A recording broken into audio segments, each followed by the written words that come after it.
Vra om verskoning as julle dalk musiek in die agtergrond hoor, my boetie, hy speel op die klavier, hy is besig om musiek vir die Here te speel. So ek gaan hom nou gaan stop net omdat ek hierdie video wil neem nie, né? Okay, ek sit hier op my vloer en ek is besig om te bid en ek het die Bybel voor my oop.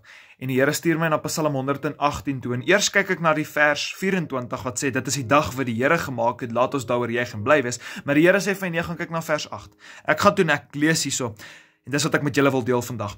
Dit is beter om by die Here te skuil as om op mense te vertrou. Want jy sien, mense kan 'n mens seermaak, mense kan 'n mens teleurstel. En nie net dit nie, mense het ook hulle eie probleme. Daai persoon op wie jy jou probleme aflaai, hy het sy eie probleme en hy moet partykeer ook net ergens aflaai.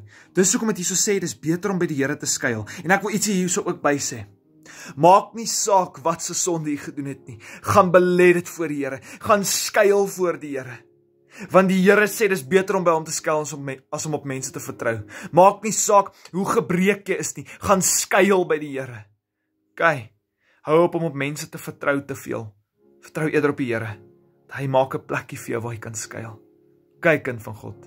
Ek is lief vir jou, mag die Here jou seën en onthou om Psalm 118 vers 8 by jou te hou.